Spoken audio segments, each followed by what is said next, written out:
Blessings. They are wonderful things to receive, actually. If you think about when you get a text, or you get tagged in something on Facebook, or you get a birthday card, that they are a way that you know that somebody has thought of you at that moment and sent you something joyful, or that they've said, I'm thinking of you, or remember this memory, or have a lovely day. They're a lovely blessing to receive.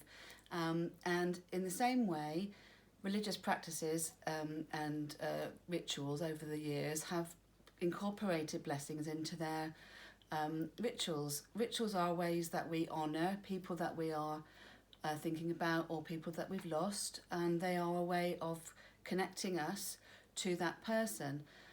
Equally, as it's lovely to receive a blessing, it is lovely to send a blessing. Sending a card or tagging someone on Facebook, they are things that we do that make us feel good equally as the person that's going to receive them. So in religious practices and throughout time, performing rituals and performing blessings have given us a wonderful way for ourselves to feel good, as well as the blessings received by that person. So when you're doing a body blessing for someone, maybe it's at the end of their life, or perhaps you can't be with them, or perhaps you've already lost them, that performing a blessing is a really wonderful thing to do. So if you have lost someone, here I am, this is my photo of my mum, who I lost 6 years ago.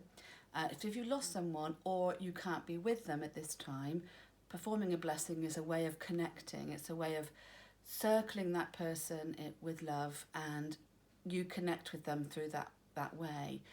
A body blessing in particular is a method by which you work down the body, blessing certain the parts as you go, and in doing so you're evoking memories of that person.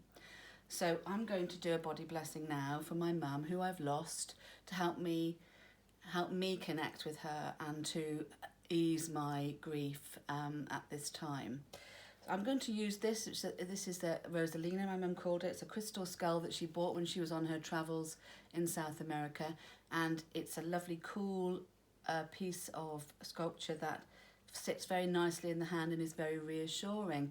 Whether you believe in the power of crystals or not, for me, the power in this is that it was my mum's, and she held it when she was dying, actually in hospital. She held it in her hand for reassurance. So I find it a powerful thing to hold myself, because it's a connection to my mum. And you can find something that gives you comfort, that was perhaps the person that you're thinking of, or the person that you've lost, to give you reassurance too. And so you connect to that person by breathing in slowly and setting your intention, which is, I'm going to think of my mum. And as you do that, you breathe in and you take the breath to your heart. And when you do that and you think of the person, you may feel a little bloom of love. And that bloom of love can be painful if you're grieving, but lean into that, because you can't love someone greatly and not feel it greatly. So it can be uncomfortable, but it'll be okay. So then you start the blessing. So here's my mum, and oh, my mum, I miss your face. I love your face and your lovely smile. It brings me a lot of joy. And when I was a child, I used to think you were the most beautiful woman in the world, and I still do. I miss your face. I miss your smile. Your lovely, warm heart, and it was so kind, and you were a nurse and a social worker, and you were kind to everyone you knew. And I rejoice in that knowledge, that everyone who thinks about you still to this day thinks of you with kindness and with joy. You travelled the world with that strong heart, and you went to South America, and I was so proud of that you did that in your 60s, trips of a lifetime that you always wanted to do, and you managed to do that. Sailing up the Nile in your 70s was a wonderful thing for me to think that you'd done so bravely. Your voice and your mouth, and the way that you used that, you taught people and you inspired people in your life, and it's a wonderful gift that you have given to me and my sister, to be able to speak confidently and with kindness. your hands in your nursing career and in reflexology and in chiropody. They held you and served you well. And you taught me to be kind, and being kind and helping others expands the soul and makes us feel happy and glad to be of service to other people. And that's a blessing that I am grateful to have received. So that's one way that you can bless someone who you're not with or near, or indeed have lost. But also to do a body blessing, again, as we have discussed earlier with Facebook and receiving and giving blessings, you can give them too for people that are still alive. And now I'm going to turn to my dad, who's with me, who is still with us, thankfully. And you've agreed to do this with me today. Thank you. Because doing a blessing on someone who is still alive is a wonderful way to connect and to generate memories. So maybe it's someone who perhaps their memory isn't so good and you're wanting to sit with and spend some time with. Or indeed, if it's at a period of time where maybe they haven't got long, you can sit by their side or sit by their bedside and hold their hands. And it's a way of telling them how much you love them, which we all want to know, which is all why we're so happy when we receive the messages that we do, text or Facebook or letters. We all want to know that we matter or are important to someone. So to be able to do a blessing with someone who's still with us is a really lovely thing to do for us and for them to receive too. So Dad, bless your beautiful face. I love it, and I love your smile, because it's my smile too, and it's my constant companion. Because I look just like you. Everyone said, oh, you're just like your dad. Bless your kind and loving heart.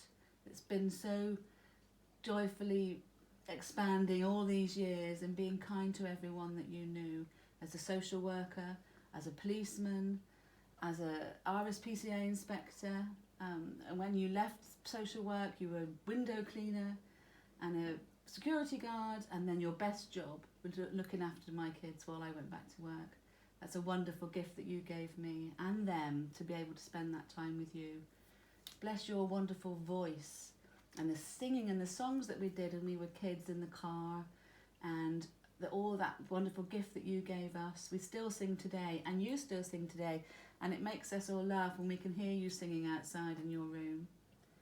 Your voice when you were town crying, and you were a town crier, and how proud you were to be a town crier and get in town marching in front of the carnival and on Remembrance Day. It was a wonderful thing. Then the panto on stage, making everyone laugh. Humour has been such a wonderful gift that you've given us, and I'm so grateful that you gave that to us. These kind hands, working hard all your life, and the food, bless your belly, and the food that you made for us, because you were a better cook than Mum. I remember you did that man in the kitchen course and brought home, I still remember it, a gammon cooked in cider, and it was wonderful. Booze, something that has been a nemesis to you all your life, I think. But don't regret that, don't feel bad about that, because you weren't a hard drinking man, you were a soppy, loving drinker, and we weren't harmed, and I still love you for it. Body blessings are a way of sharing love with people, but also allowing times that they might regret and giving them permission not to feel so bad about those things. So it's a good thing to do, and it's a kind thing to do. How did that make you feel? Thank you, very, very nice. Very nice. It was because I always tell you I love you. Very relaxed. Very relaxed. But perhaps we don't tell you each other we love each other in that way normally. Right. Yes, and it's nice to hear. Thank you. So there are lots of ways that you can do body blessings, and they can be formal or informal, but it's a really lovely thing to do. I've loved doing it, and Dad has loved receiving it. So give it a try.